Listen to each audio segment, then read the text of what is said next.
What's up, ladies and gentlemen? Welcome back to the channel. I hope you had a great, marvelous, beautiful, wonderful day. It's a beautiful day in the neighborhood.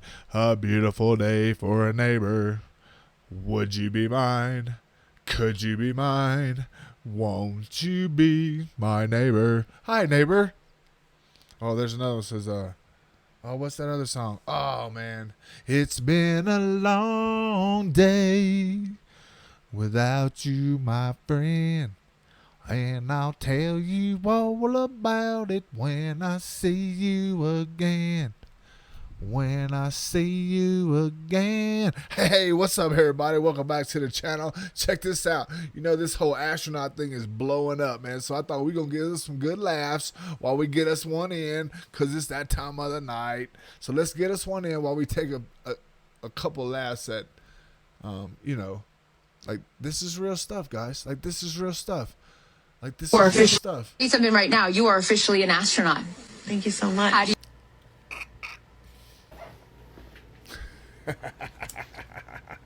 I'm officially a firefighter. I'm officially a plumber. Yo. I'm officially a surgeon. I'm an electrician. Hey, excuse me, sir? Yeah. Could you tell me what the weather's like today? Oh, sure. Cool. Looks like it's sunny. Cool, thanks. I'm a meteorologist. Bro, you ready? Hey, man, before we go, could you give me a sec? Yeah, what's wrong? No, I just need to check my heart rate real quick. Oh, cool. Okay. I'm a doctor. Oh my god, babe, that was so amazing. I'm a gynecologist. Alrighty, sir, your bank account is all set up. Great. I'm officially an accountant. Hey, man, real quick. Yeah. Would you like to donate to our cause? Oh, sure thing. Really? Here's $1. Thanks. I'm officially a philanthropist. Oh, snap. are officially an astronaut? Yo, that dude went off right there. Tell the truth. What y'all think about that dude? He went straight OFF. Give me some, dude. Well, I don't even know. I can't be anything. Can I be anything? I don't know. Let's see. Oh, yeah, here we go. I'm a firefighter too. Got him. Astronaut. Thank you so much. Okay, I went to the zoo yesterday. Now I'm a koala bear.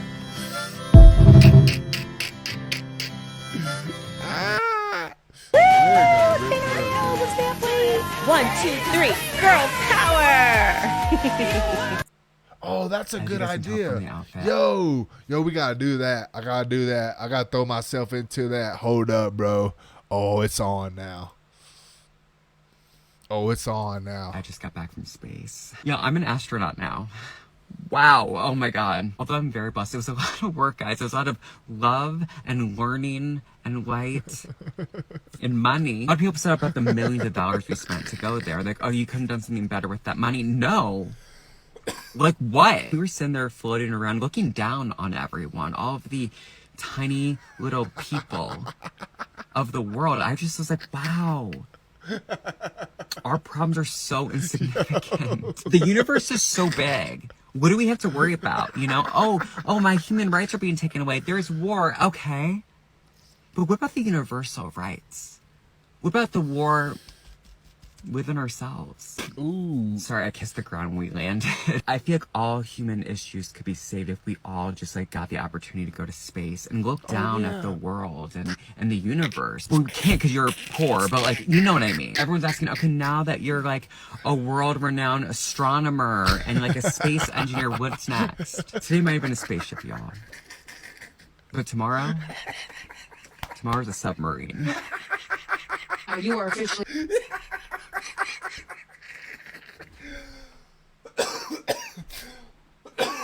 Yo, what do y'all think? But this shouldn't even be allowed. This shouldn't even be allowed, guys. They shouldn't even allow this, but they do. So let's get it. I'm an astronaut. I flew into outer space. I got a cousin couldn't make that cut. Officially an astronaut. Thank you so much. Okay, so much. I went to the zoo. Oh, we saw that one already. All right, Oh, here we we just go. got back from our 11-minute journey to space. I'm so thankful to be back on Earth. I want to say that much like Katy Perry, I too am an astronaut. Thank you. Gail King, you are officially an astronaut. How do you feel? I still can't accept that word, but I will say I can't even believe what I saw. When somebody calls this a ride, this was not a ride. This was what happened to us.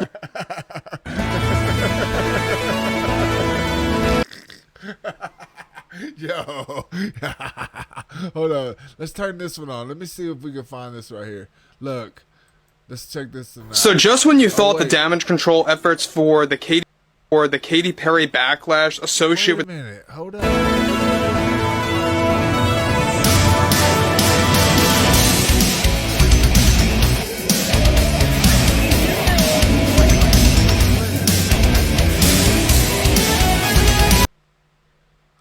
That's not the one we want. This with the space flight by Blue Origin couldn't get any worse. Well, it just did. Now, we already know that Katy Perry is fully embracing herself with the upcoming Lifetimes tour. A tour, by the way, that is already struggling with ticket sales as we speak. That's exactly why Katy Perry herself and her entire team, they are currently in full-on panic mode over exactly what's going on with the ticket sales. And there has been a sudden decline ever since the whole Blue Origin spaceflight and everything associated with it, when the actual backlash went viral, not just across social media, but also in the mainstream media.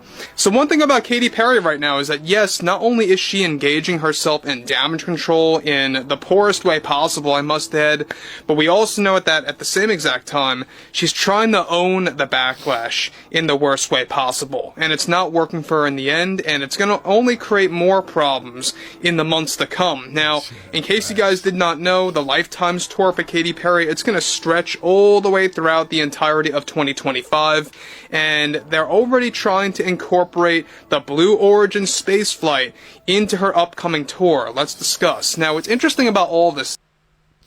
Okay, guys. Now listen. I need y'all to not drive your cars. I need everybody to go buy an electric vehicle. I need everybody to eat plant-based foods. Okay, but just watch. I wanna go up into space. Okay. I don't even have a flower. Oh, I do have a flower. Oh, check it out. I have a flower.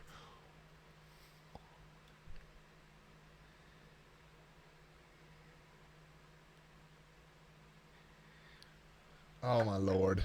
These people are funny as I'll get out. All right, that yes, we already know that Katy Perry is still doubling down on everything that actually went, of course, along with the space flight and the backlash that came along with it. She's trying to really go against the critics. She's trying to actually call out the overall criticism, and it's not working. It's only making matters worse for herself, and it's also backfiring on Jeff Bezos and Blue Origin as a whole, and even Amazon. But let's get into the overall details. Now, with the Katy Perry backlash already snowballing ever since her team called out Wendy's, one major development going on now involves more to do with Perry's Lifetimes tour and how tickets just are not selling in certain markets in the midst of the Blue Origin spaceflight backlash, as she begins to lose many of her own fans. It turns out that a sudden development that is now in the works, that was started by Katy Perry herself and her entire team, involves how they are already planning to show exclusive footage, get this, of her spaceflight with Blue Origin during her upcoming concerts, while she performs many of her songs. To make matters worse for Perry, not only doubling down on her obviously of using the spaceflight for her attention, but also acting very hypocritical after she expressed that she regretted taking part in the spaceflight to begin with. Now, already Perry is planning to actually share exclusive stories in between songs at her upcoming concerts starting in May.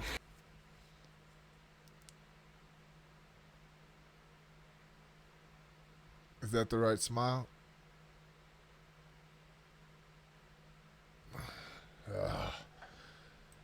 And throughout the summer in an attempt to bring in concert goers as ticket sales are... Okay, you right up there. Flint, I got you. I got you, Flint. Now. Like, okay, so like my whole thing is right here, right? So my whole Okay, you right up there. Flint, I got you. I got you, Flint. Now. Seen it. You were in outer space. Okay, you right up there. You were in outer space, and all you can do is look at the camera and hold a daisy? Like, that's so... I got you, Flint. Now. We haven't seen it. I want to see it myself. 1, 2, 3, take up space! Woo! Glad you look right behind you. It's okay, Flynn up there. Flynn, I got you. I got you, Flynn. Oh, the moon! You guys, I have to tell you, look at the moon. Look. Okay. Look at the moon. Oh my gosh. So, whoa, whoa, whoa. That's amazing.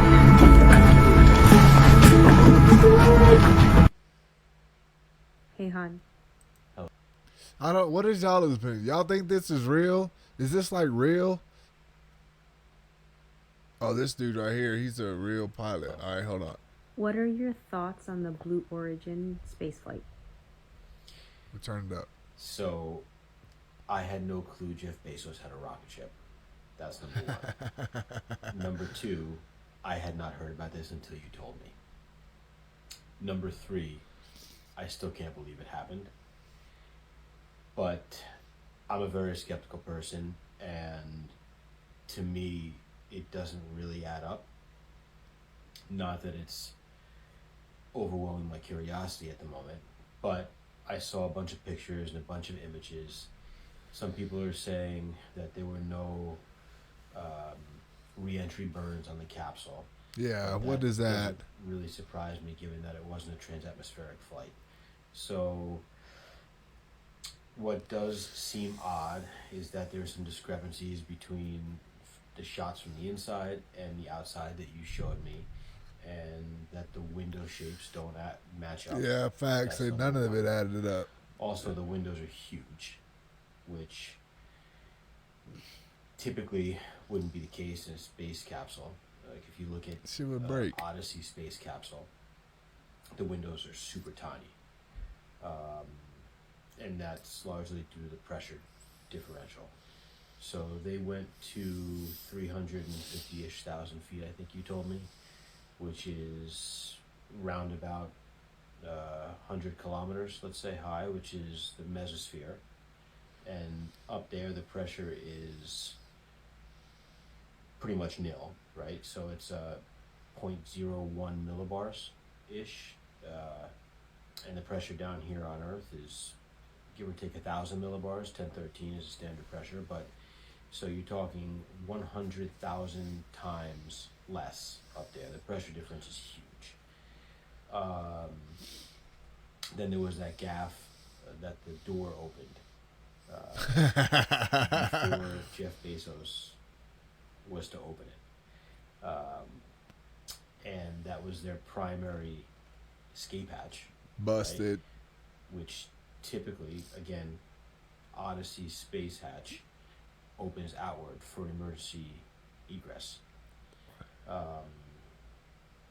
So those are just a few things that don't really seem to add up.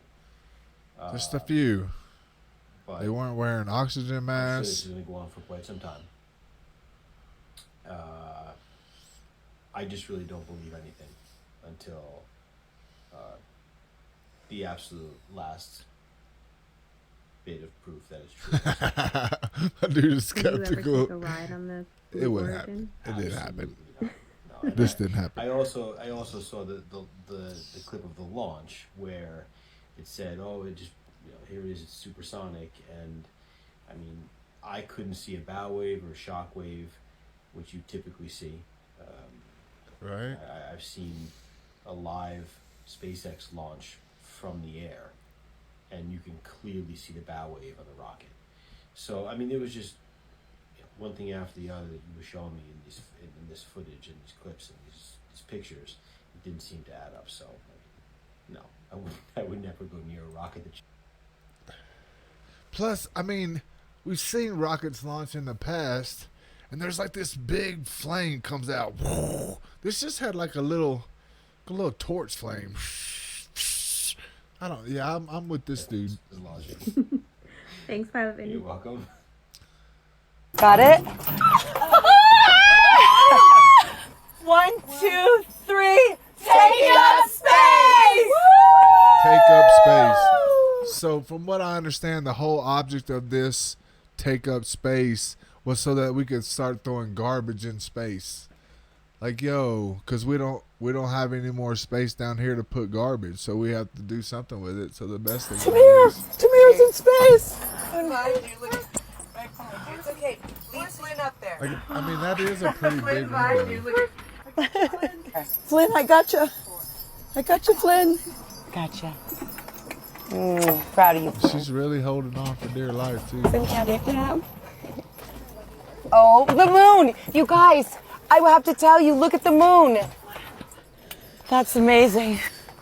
Wow, look at the blue Oh line. my gosh. Oh my goddess. Wow. Oh my That's our pink moon.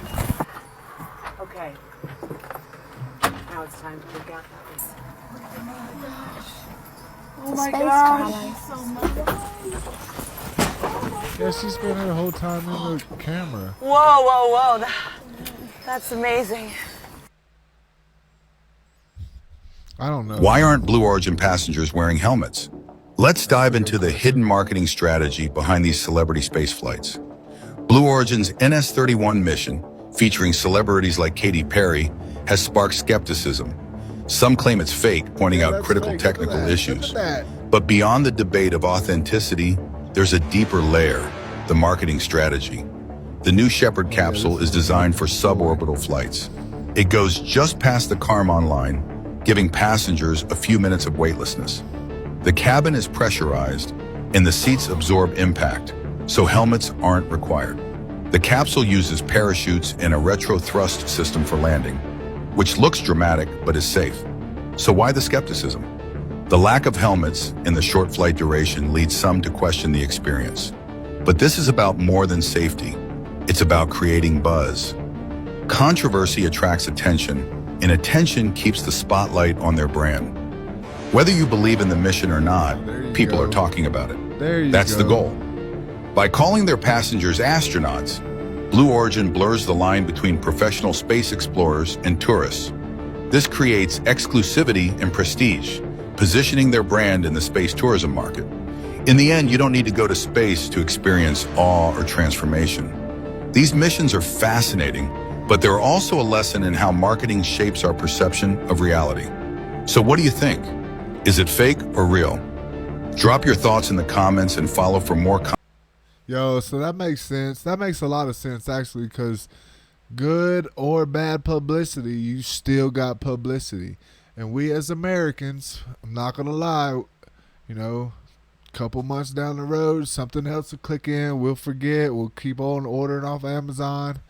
We'll be excited about the new Blue Horizon or whatever. They may not ever do another one.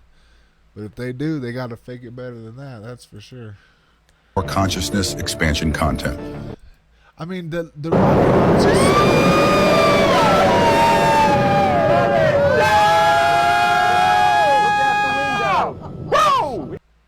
Okay, so all right, so obviously it's not made to go into space, even though we don't have anything that can go into space, only into that.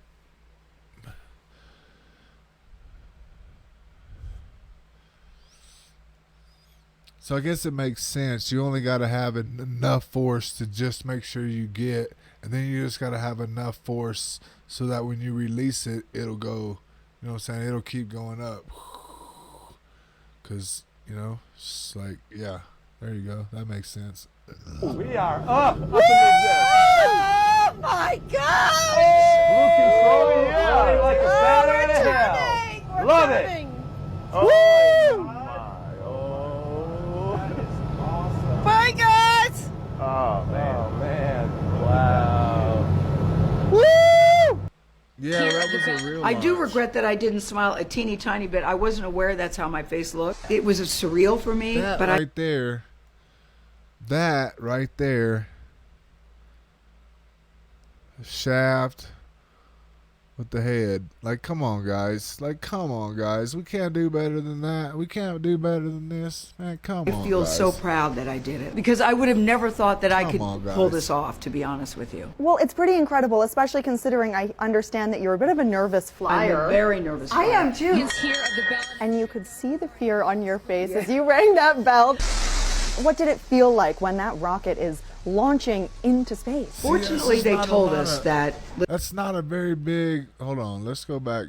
Space. Fortunately, they told us. Feel like when that rocket Look, is that's not very much. Not nothing like you would see a rocket launching into space. Fortunately, they told us they that. burning? Listen, when it first lifts off, we're gonna see the flames. We're going to see the flames. Yes, you're going to see the flames, and the capsule is going to turn bright orange. Don't be alarmed. I go, that's normal to see flames and the capsule turns bright orange?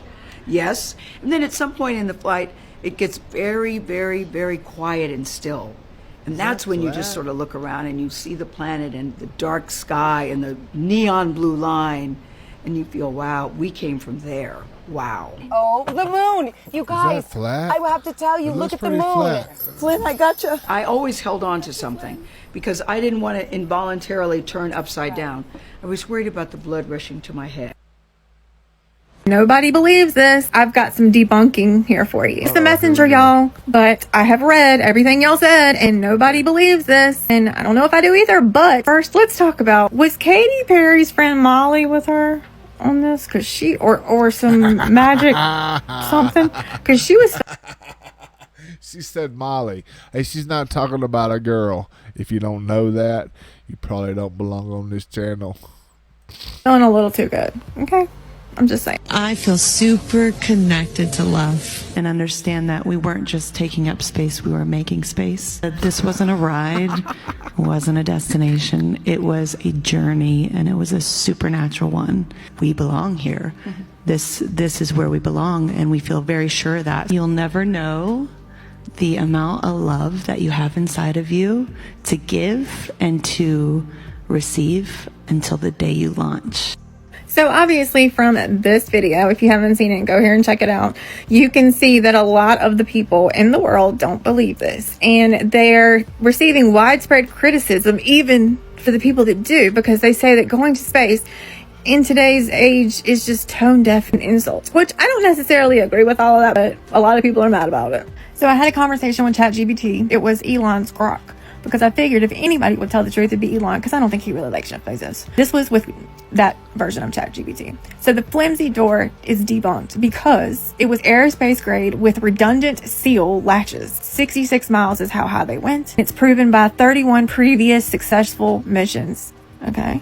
No helmets were needed because the pressurized cabin and low risk profile, because it was suborbital. It wasn't like for real space. It was like baby space. Go to part 2 in the comments because we're going to talk about those implants. Follow from. I believe that. That makes sense. I don't like that people are calling it a ride. A ride, you know, you never see a male astronaut who's going up in space and they said, oh, he took a ride. We actually duplicated the route that Alex. Yo, so first of all, you went through absolutely nothing that a real astronaut goes through. Not nothing. Not no training. Like you were sitting in a classroom. Like, can we find? Let's find it. Let's see if we can find it. Let's find what do you call it?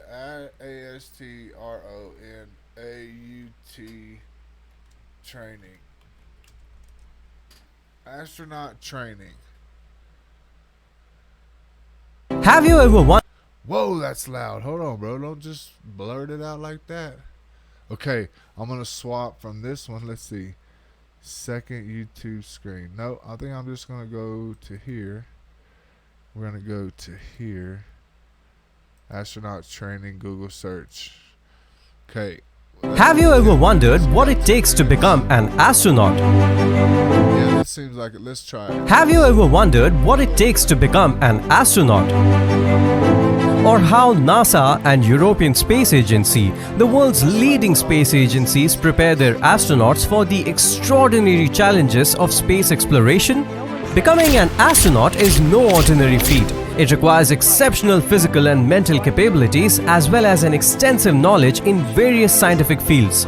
From survival skills to spacewalks, the training process is a long journey filled with intense exercises and simulations. In this video, we'll take you behind the scenes, giving you a glimpse into the rigorous training, high-tech simulations, and cutting-edge technologies used to simulate space conditions and to shape these extraordinary individuals into space-ready pioneers. Let's get started.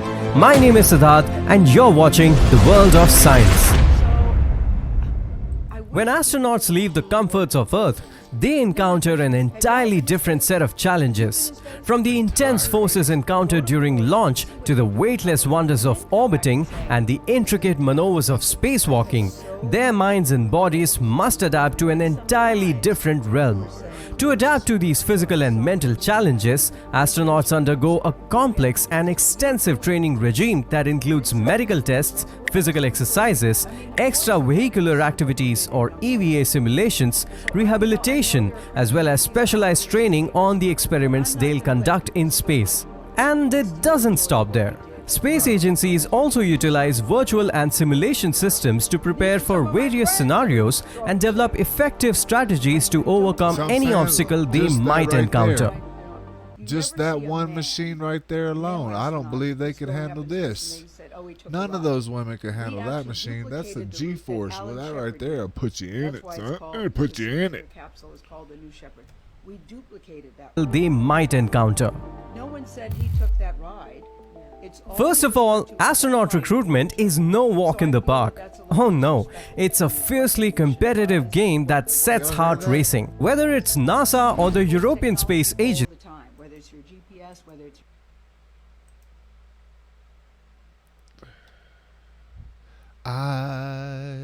So back to astronaut training. So right there already aspiring astronauts face a rigorous selection process. To give you an idea, European Space Agency has recruited new astronauts only 3 times since 1978. For European Space Agency, candidates endure a challenging period of 3 to 4 years before their first journey into space, while at NASA, candidates have to undergo 2 years of training to become qualified astronauts. So what does this training actually involve? Well, it all begins with the foundation of technical and soft skills that all candidates must master. They undergo training on Soyuz and International Space Station modules, becoming intimately familiar with the inner workings of these spacefaring marvels. As the training progresses, candidates dive into an impressive lineup of 16 different technical courses covering. Okay, so right off the bat, do you understand the words that are coming out of my mouth? They are not now, nor never will be astronauts. You got to do a lot more than what they're doing to be an astronaut. Every time a flight goes up, they get some type of information. 2 of the astronauts, I still have a hard time calling myself an astronaut, but 2 of the astronauts on board, one is a rocket scientist, one is an astrophysicist activist. We're actually doing experiments. But every time one of those goes up, you get some information that can be used for something else. So I wish people would do more due diligence. And then my question is, have y'all been to space? Have you been to space? Go to space or go to Blue Origin and see what they do and how they do, and then come back and say, I have to add a background if I'm going to do this. So many or can I just leave it black? And women and some guys who are saying, "Oh, I saw what you did. I'm thinking maybe I should reconsider. Maybe I could do this too." The young girls in particular. But it's not just the young girls. We're also encouraging. I mean, the boys look at it and see what women and young girls can do. Nope. So I know there are cranky Yankees. I know there's some haters, but I'm not going to let people steal my joy and steal the joy of what we did or what we accomplished that day. I'm just not going to let it in. I'm not. And these are some of my friends that are just throwing shade. Well, yeah, because I you're don't shady. Like that people are calling it a ride. A ride, you never see a man.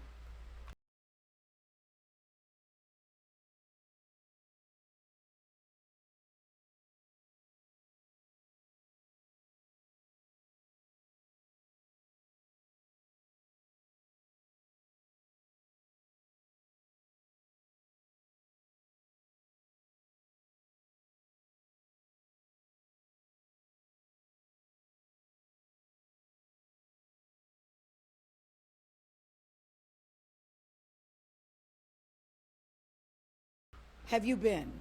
Have you been? Oh, there we go. If you've been. New Shepard has cleared the tower. They're just not real. No wonder Kate Petty kept staring at the camera in space. 3 details suggest this space flight might have just been a reality show. Kate Petty attracted massive attention with her space journey, but recently, online users have started spotting suspicious details. Some even suspect the trip was staged. Here are 3 clues that suggest it might have been more of a reality show than a real mission. First, Kate Petty kept looking directly into the camera. According to Blue Origin's own description, their capsule only offers 4 minutes of zero gravity, which means everything had to be filmed quickly. And yet, instead of truly enjoying the view, they seem more focused on faking excitement for the camera. Second, their hair didn't float like real astronauts. That's because the spacecraft is basically a giant roller coaster. They didn't even exit the atmosphere at the highest point, and gravity still affected them. This also explains why the capsule didn't burn up on re-entry. They weren't going fast enough. Lastly, the hatch was opened twice. Jeff Bezos kept them locked inside until the media had fully gathered, and then opened the door with a regular socket wrench. This proves the whole thing was a well-staged advertisement aimed at selling Blue Origin's $28 million spaceflight experience. Yo, they said $28 million split. Man, come on, guys. Can you give 28 people $1 million? I mean, I think that would be money better spent. Crazy. It's crazy. Let's watch a couple more and we're out of here. Command engine start. 2, 1, ignition.